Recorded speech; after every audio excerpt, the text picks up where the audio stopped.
এই জন্য বলতে চাই যে যেখানেই থাকুন, যেভাবেই থাকেন না কেন, আপনার প্রত্যেকে 5 ওয়াক্ত নামাজ পড়বেন গুরুত্ব সহকারে। এটার জন্য আমি হাত জোর করে আপনাদের হাতে পায়ে ধরে বলতেছি। সম্মানিত মুসল্লিনে কেরাম, দেখেন আমরা যে অলসতা করে নামাজকে ত্যাগ করতেছি, অলসতা করে নামাজ যে আমরা ছেড়ে দিতেছি, মনে করতেছি এটার জন্য আমাদের কোনো পাকড়াও বা কোনো হিসাব দেওয়া লাগবে না, কোনো হিসাব নাই। অবশ্যই আল্লাহ রাসূল সাল্লাল্লাহু আলাইহি ওয়াসাল্লাম বলেছেন, যদি কোনো ব্যক্তি ইচ্ছাকৃতভাবে 1 ওয়াক্ত নামাজ ছাড়ে, তাহলে সেই ব্যক্তি কাফেরের সমতুল্য, সে যেন কুফরি করলো। হাদিস, মান সালাতা মুতাআম্মিদান ফাকাদ কাফার। যদি কোনো ব্যক্তি একবার ইচ্ছাকৃতভাবে এক ওয়াক্ত ইচ্ছাকৃতভাবে ফরজ নামাজ পরিত্যাগ করে, ছেড়ে দেয়, তাহলে সে কুফরি করলো। আর যে ব্যক্তি কুফরি করে, সেই ব্যক্তিকে আল্লাহ তাআলা কখনোই পছন্দ করেন না।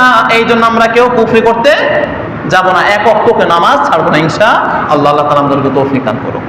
এক হাদিস, এগুলো কিন্তু শাস্তি, দুনিয়াতে শাস্তি। কারণ আমাকে কাফেরের সামঞ্জস্য, এটা কি কম কথা? একজন মুসলমান, আপনাকে যদি আমি বলি কাফের, আপনি সহ্য করতে পারবেন না। হ্যাঁ, যদি আপনার ঈমান না থাকে, আপনি যদি গোল আলু, আমরা সমাজে বলি না যে গোল আলু যেদিকে গড়াবে সেই দিকেই গড়বে, যদি হয়ে থাকে তাহলে তো কাফের কেন, যত কিছু আছে আপনি বললেও তার একটুকু শরীর জ্বলবে না। কিন্তু ইমানদার ব্যক্তিকে আপনি বলে দেখবেন আপনার খবর আছে, ইমানদার ব্যক্তিকে। তো যাই হোক, তো এটাই কিন্তু শাস্তি কাফেরের, সে কুফরি করলো। আর কোন মুমিন চাই না আল্লাহ তাআলার সাথে কি করতে, কুফরি করতে। 2 নাম্বার আরেকটা হাদিস, আল্লাহ রাসূল সাল্লাল্লাহু আলাইহি ওয়াসাল্লাম বলেন, ফাইন্না মান তারাকা সালাতান মুতাআম্মিদান, যেই ব্যক্তি 1 ওয়াক্ত ইচ্ছাকৃতভাবে ফরজ নামাজ ছেড়ে দিল, ফাকাদ বারিয়াত মিনহু জিম্মাতিল্লাহ, সে যেন আল্লাহ তাআলার জিম্মা থেকে খারিজ হয়ে গেল। নাউজুবিল্লাহ। তার মানে বলতেছে এটাতে, যদি কোনো ব্যক্তি 1 ওয়াক্ত নামাজ ইচ্ছা করে ছেড়ে দেয়, তাহলে সেই ব্যক্তি আল্লাহ তাআলার যে একটা জিম্মা, আমার জিম্মা কি, আমার সন্তানরা আছে না, আমার সন্তানকে আমি দেখাশোনা করি না, ঠিক অনুরূপ ভাবে যদি আমার সন্তান আমার কথা না শুনে, আমার মতো না চলে, তাহলে কি আমি তাকে দেখবো আর তাকে ছেড়ে দিব না? আমি যদি তাকে ছেড়ে দিই, ক্ষতিটা কার হবে? আমার নাকি আমার সন্তানেরই? সন্তানের হবে, কারণ সে বুঝে না। ঠিক অনুরূপ ভাবে আল্লাহ তাআলা বলতেছে, ফাকাদ বারিয়াত মিনহু জিম্মাতিল্লাহ, তাকে আল্লাহ তাআলার জিম্মা থেকে সরায় দেয়।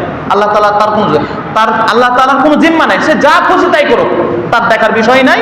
তার পরকাল হবে জাহান্নাম, তার পরকাল কি হবে? জাহান্নাম। তাহলে আমরা কেউ নামাজ ছাড়বো না, 1 ওয়াক্ত নামাজ ছাড়বো না। কি পরিমাণ সতর্ক আল্লাহ রাসূল সাল্লাল্লাহু আলাইহি ওয়াসাল্লাম করেছেন। সম্মানিত মুসল্লিনে কেরাম, আরেকটা হাদিস শরীফে আল্লাহ রাসূল সাল্লাল্লাহু আলাইহি ওয়াসাল্লাম বলেন, নামাজ না পড়লে আল্লাহ তাআলা 3টা শাস্তি দিবেন। কয়টি শাস্তি? 3টা শাস্তি। তার ভিতরে 1 নম্বর, আল্লাহ রাসূল সাল্লাল্লাহু আলাইহি ওয়াসাল্লাম বলেন, ইয়াতিকু কবরু আলাইহি হাত্তা তাখতালিফু আলা। 1 নম্বর, আল্লাহ রাসূল সাল্লাল্লাহু আলাইহি ওয়াসাল্লাম বলেন, যদি কোনো ব্যক্তি নামাজকে ছেড়ে দেয়, আল্লাহ সুবহানাহু ওয়া তাআলা তাকে 3টি শাস্তি দিবে। তার ভিতরে 1টি হলো কবরকে সংকীর্ণ করবে, এবং কবরের মাটি, কবরের 2 পাশের মাটি এমন ভাবে তাকে চাপ দিবে, চাপ দেওয়ার সঙ্গে সঙ্গে বুকের 1 পাঁজরের হাড্ডিগুলো অপর পাঁজরের ভিতরে ঢুকে যাবে। 2 নম্বর, আল্লাহ রাসূল সাল্লাল্লাহু আলাইহি ওয়াসাল্লাম বলেন, ওয়ায়ুকাদু আলাইহি ফি কবরিন নার, যদি কোনো ব্যক্তি ইচ্ছাকৃতভাবে 1 ওয়াক্ত নামাজ ছেড়ে দেয়, নামাজ না আদায় করে, নামাজ না পড়ে, আল্লাহ তাআলা তার কবরের ভিতরে জাহান্নামের আগুন জ্বালায় দিবে। তার কবরের ভিতরে দাও দাও করে জাহান্নামের আগুন জ্বলবে। 3 নম্বর, আল্লাহ রাসূল সাল্লাল্লাহু আলাইহি ওয়াসাল্লাম বলেন, যদি কোনো ব্যক্তি নামাজ না পড়ে, নামাজ ছেড়ে দেয়, ওয়ায়ুসাল্লাতু আলাইহি ফি কবরি সুবান, আল্লাহ তাআলা তার কবরের ভিতরে এত বড় একটা অজগর সাপ নামাবে, যেই সাপের ব্যাপারে আল্লাহ রাসূল সাল্লাল্লাহু আলাইহি ওয়াসাল্লাম বলেন, আইনাহু মিনান নার, যার চক্ষুগুলো হবে আগুনের চক্ষু। যার চক্ষুগুলা হবে আগুনের চক্ষু, ওয়া আসফালাহু মিন হাদিদ, এবং তার নখগুলা হবে তামার এবং লোহার। যখন কোনো ব্যক্তি বেনামাজি যখন কবরে, বেনামাজির কবরে যখন এই সাপকে আল্লাহ তাআলা নামাইবে, এই সাপকে অর্ডার দিবে, যদি ফজরের নামাজ না আদায় করে তাহলে তুমি জোহর পর্যন্ত তাকে দংশন করতে থাকো। ওই সাপ আল্লাহ তাআলার অর্ডারে ফজরের নামাজ থেকে নিয়ে জোহর পর্যন্ত তাকে দংশন করবে, এবং প্রতিটা দংশনের বিনিময়ে সে 70 গজ বা 70-এর তারও বেশি মাটির ভিতরে ঢুকে যাবে। ওই যে আল্লাহ তাআলা ওই সাপকে যে নখগুলা দিয়েছে সেই নখ দিয়ে আবারও থাবা দিয়ে আবারও তুলবে, আবারও এইভাবে দংশন করতে থাকবে যতক্ষণ পর্যন্ত সেই ব্যক্তি নামাজকে পরিত্যাগ করেছে। সম্মানিত মুসল্লিন কেরাম, হয়তোবা এই কথাগুলো আমাদের দিমাগে আসবে না, কারণ আমাদের দিমাগে শয়তানে বাসা বেঁধেছে। আমরা বুঝবো না, এটা কম কথা না যে আমার কবরের ভিতরে আগুন জ্বলবে, আমার কবরে আগুন জ্বলবে। আমরা জাহান্নামের আগুন বিশ্বাস করি? সকলে এক বাক্যে বলেন, আমরা কি জাহান্নামের আগুন বিশ্বাস করি? জাহান্নামের আগুন যদি বিশ্বাস করি তাহলে এটাও হাদিস আমরা অবশ্যই বিশ্বাস করতে পারি যে আল্লাহ তাআলা যদি কোনো ব্যক্তি বেনামাজির কবরের ভিতরে কি আল্লাহ তাআলা জাহান্নামের আগুন ধরাই দিবে। শুধু তাই নয়, আল্লাহ রাসূল সাল্লাল্লাহু আলাইহি ওয়াসাল্লাম বলেন, যদি কোনো ব্যক্তি নামাজ না পড়ে কবরের ভিতরে যায়, আল্লাহ তাআলা তার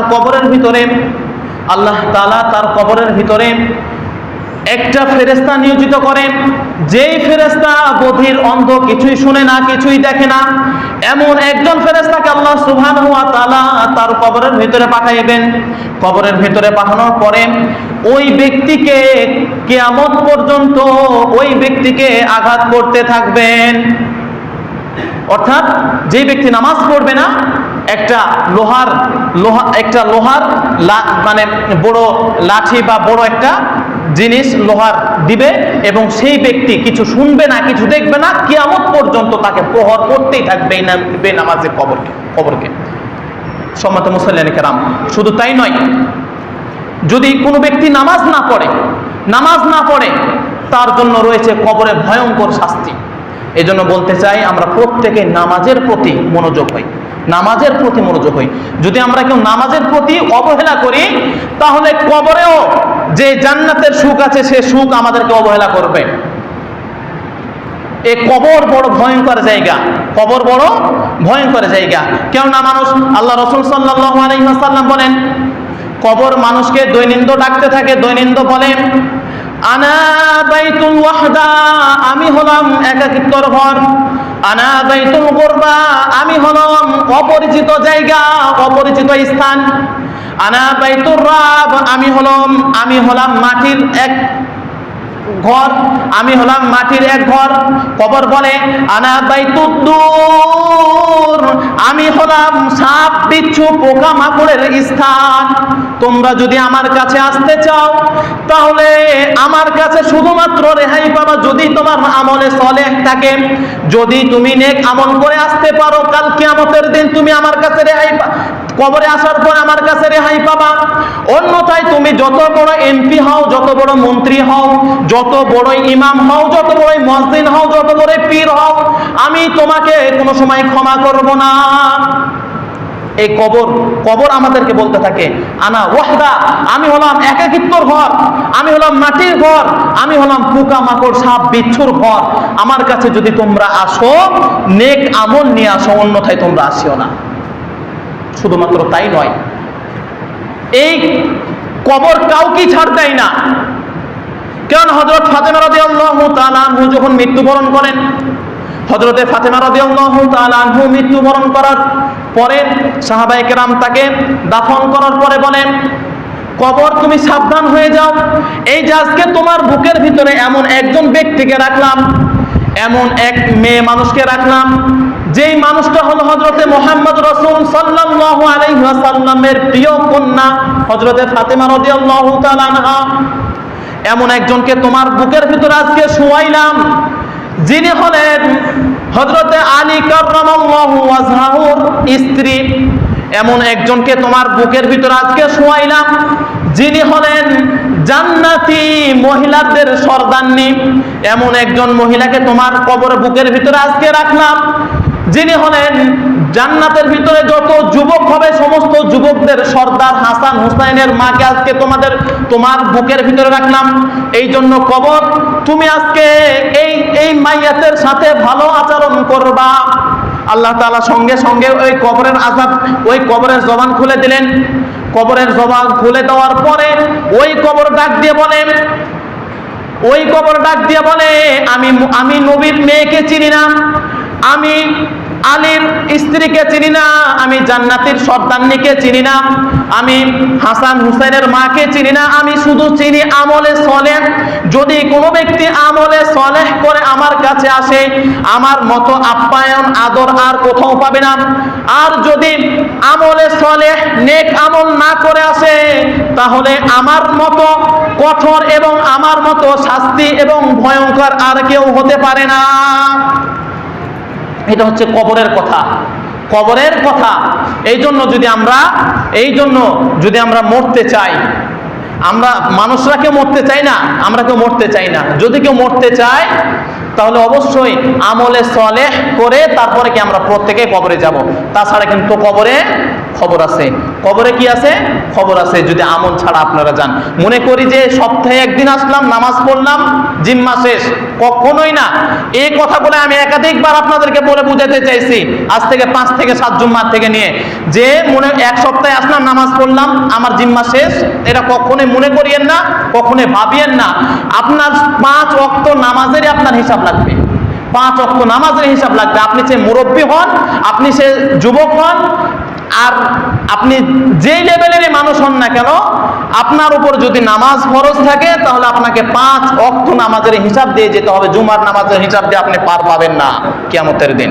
সম্মানিত মুসল্লিয়ানে কেরাম, এই জন্য বলতে চাই যে যেখানেই থাকুন, যেভাবেই থাকেন না কেন, আপনার প্রত্যেকে 5 ওয়াক্ত নামাজ পড়বেন গুরুত্ব সহকারে। এটার জন্য আমি হাত জোর করে আপনাদের হাতে পায়ে ধরে বলতেছি। সম্মানিত মুসল্লিয়ানে কেরাম, দেখেন, বিশেষ করে আমি বলতে চাই, যারা যুবকরা আছে তাদেরকে বলতে চাই, কারণ এই যুবক বয়সে কিন্তু মানুষ গুনার কাজে বেশি জড়িত হয়।